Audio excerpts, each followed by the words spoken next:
హైదరాబాద్లో చోటు చేసుకున్న ఒక ఘోర రోడ్డు ప్రమాదానికి సంబంధించిన అప్డేట్స్ ఇప్పుడు నేను మీకు చెప్పబోతున్నాను. అయితే ముందుగా వ్యూవర్స్కి ఒక చిన్న హెచ్చరిక. ఇప్పుడు నేను చూపించబోయేటువంటి విజువల్స్ చూడడానికి కొంచెం కష్టంగా ఉంటాయి.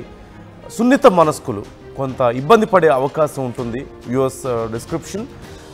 హైదరాబాద్లో భార్య భర్తలను ఒక లారీ యాక్సిడెంట్ బలి తీసుకుంది. అబ్దుల్లాపూర్పేట వద్ద ఒక రోడ్డు ప్రమాదం చోటు చేసుకుంది. రోడ్డు దాటుతున్నటువంటి భార్య భర్తలను ఒక లారీ ఢీకొట్టింది. స్పాట్లోనే భార్య భర్త దుర్మరణం పాలైనట్టుగా తెలుస్తుంది.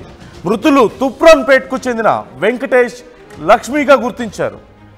ఆర్టీవీ స్క్రీన్ మీద మీరు చూస్తున్నారు. తుప్రాన్పేటకు చెందినటువంటి వెంకటేష్, లక్ష్మి ఇద్దరు కూడా రోడ్డు దాటుతున్నారు. మొత్తం అక్కడ మనకి స్క్రీన్లో చూడొచ్చు, నలుగురు కనిపిస్తున్నారు. అయితే ఆ రోడ్డు దాటుతున్న సమయంలో వారితో పాటు ఉన్నటువంటి ఒక వ్యక్తి దగ్గర ఉన్నటువంటి సంచి, చేతిలో ఉన్నటువంటి బ్యాగ్ అనుకోకుండా చేయి జారి కింద పడిపోయింది. ఆ సమయంలో లక్ష్మి ముందు ఉంది.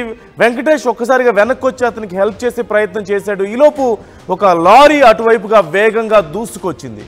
అయితే చాలా త్వరగా రోడ్డు దాటే ప్రయత్నం చేసినప్పటికీ కూడా వారు తప్పించుకోలేకపోయారు. లారీ వారిని ఢీకొట్టింది. ఈ నేపథ్యంలో అక్కడికక్కడే వారు ప్రాణాలను వదిలేసినట్లుగా తెలుస్తోంది.